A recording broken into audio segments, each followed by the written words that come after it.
Hello friends, welcome to my channel. I am Akanksha ग्रेरी।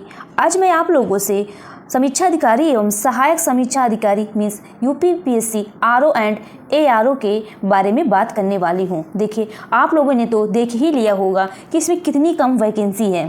ठीक है, कितनी कम वैकेंसी है, कितनी है आपने देखा होगा कितनी आई है, 181 आए हैं, 181 आए हैं, जो कि हमारे उम्मीद से बहुत ही कम है।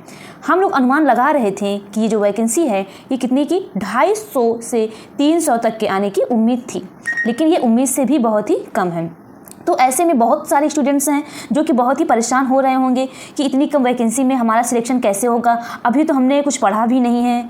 हाँ, ये सब लेकर बहुत ज़्यादा वो स्टूडेंट स्ट्रेस में होंगे। तो मैं आपको बता दे रही हूँ कि आपको देखिए, कंपटीशन तो बहुत है आरओ एंड एआरओ में कंपटीशन तो बहुत है, इससे तो आप भाग नहीं सकते हैं। ठीक है, क्योंकि आपने 2021 का पेपर तो देख ही लिया होगा, कितना आया था और कैसे आया था। ठीक है, तो आप देखिए, परेशान होने से आपसे कुछ नहीं होगा। और हाँ, जिन लोगों ने हार मान लिया है कि मुझसे नहीं हो पाएगा, मेरा सिलेक्शन नहीं हो पाएगा, तो यकीनन मानिए आपसे कुछ नहीं हो सकता है।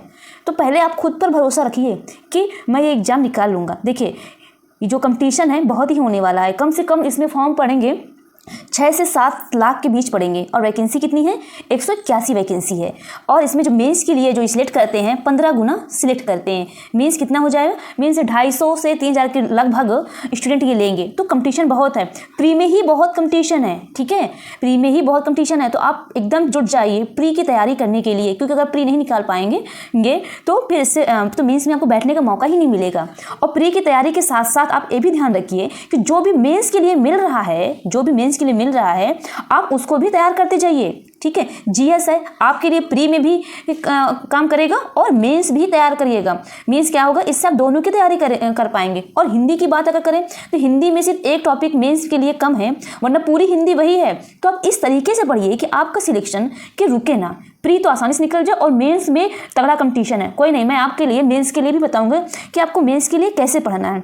तो देखिए, अभी से हार मानने की कोई ज़रूरत नहीं है। देखिए, एग्जाम है, देखिए इसकी जो नोटिफिकेशन की डेट है कब है, माह अक्टूबर के प्रथम सप्ताह में। ठीक है, माह अक्टूबर के प्रथम सप्ताह में इसकी डेट है नोटिफिकेशन आने की। तो देखिए, इसका जो भी आयोग होता है ये अपना एग्जाम मोस्टली 2 महीने में ले लेता है। तो एग्जाम की लगभग डेट हम लोग मान रहे हैं दिसंबर में।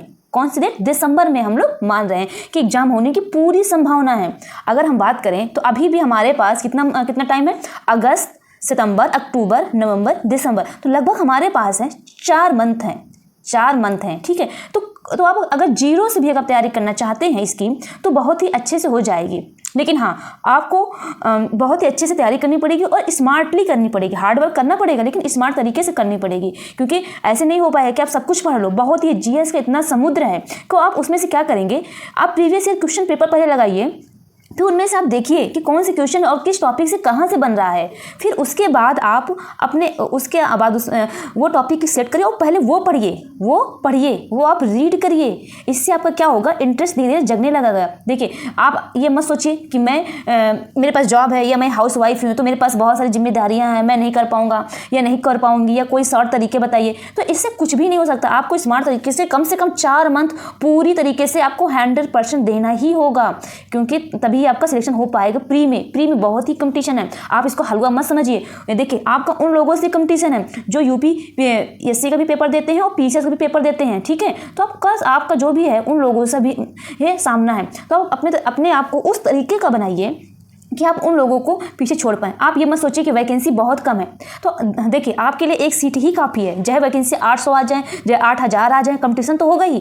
लेकिन आप उन सबको पीछे छोड़ते हुए आप एक पे बनिए कि आप अपने पे कॉन्फिडेंट रहिए कि अगर मेरा नहीं होगा तो किसका होगा।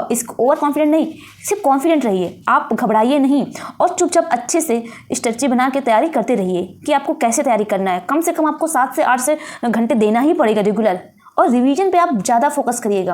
और हाँ, मैंने आपको बताया था कि प्रीवियस ईयर क्वेश्चन पेपर बहुत ही इंपॉर्टेंट है, क्योंकि कई बार क्वेश्चन रिपीट होते हैं। ठीक है, रिपीट ही होते हैं, तो आप इस पे ध्यान रखिए। और आपको प्रीवियस ईयर क्वेश्चन पेपर से आपका आयोग कैसे अपनी ट्रेंड बदल रहा है क्वेश्चन पूछने का, आपको उससे भी पता चल जाएगा। तो आप घबराइए नहीं, अब आप सोच रहे होंगे कि मैं कोई कोचिंग ले लूँ या कोई क्लासेस ले लूँ तो शायद मेरे लिए हो जाए। हाँ, हो तो जाएगा। आप अगर कोई कोचिंग ले लेते हैं, आप कोचिंग में 2 से 3 घंटे पढ़ते हैं, बट हाँ, आपको वहाँ से आने के बाद भी अपने आप को 5 से 6 घंटे देने ही पड़ेंगे, सेल्फ स्टडी करना ही पड़ेगा। क्योंकि जब तक आप अपने पे वर्क नहीं करेंगे तब तक कुछ भी नहीं हो सकता है। सेल्फ स्टडी से कुछ सब कुछ मिल सकता है। केवल कोचिंग में अपनी क्लासेस ले से आपका सिलेक्शन हो जाए तो ऐसा नहीं है। मैं आपको बता दे रही हूँ कि कोचिंग में कई हज़ारों लोग पढ़ते हैं। अगर सोचिए, अगर सिर्फ कोचिंग में एडमिशन लेने से ही अगर उनकी जॉब लग जाती तो आज सभी के पास जॉब होती, बट ऐसा नहीं है। चाहे कोई भी कोचिंग हो, चाहे आपने कोई भी पेड क्लासेस ले रखी हो, तो आपको उससे लेने से मतलब नहीं होता है, आपको रीड करने से मतलब होता है। आप उसमें कितना अपने आप को खर्च कर रहे हैं, आप कितना उसमें पढ़ाई कर रहे हैं, उससे होता है।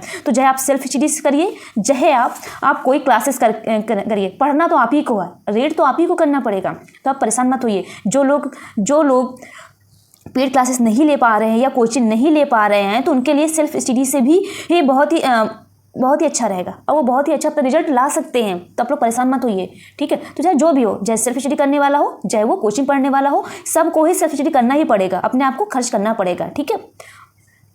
और हाँ, आप लोग देखिए कि क्या होता है कि लास्ट में आप देख सकते हैं कि देखिए जो भी कुछ भी पद खाली होंगे तो बाद में वैकेंसी बढ़ सकती है, ठीक है। तो आप इसके परेशान मत होइए कि वैकेंसी घटेगी या बढ़ेगी। आप इसको एकदम से यूट्यूब में देखिए कि घटेगी बढ़ेगी, तो आप ये सब परेशान ना होइए। हो सकता है वैकेंसी बढ़ भी जाए, मैं आपको बोल नहीं रही कि बढ़ी सकती है, बट पूरी बढ़ने की उम्मीद है कि वैकेंसी बढ़ सकती है। 250 से 300 के बीच वैकेंसी हो सकती है, लेकिन अभी कितनी है? 181 वैकेंसी है। इसी में आपको अभी ये सब करना है। आप इसी के अकॉर्डिंग अपनी तैयारी जारी रखिए। देखिए, कोई भी इंसानों के लिए कुछ मुश्किल नहीं है, ठीक है।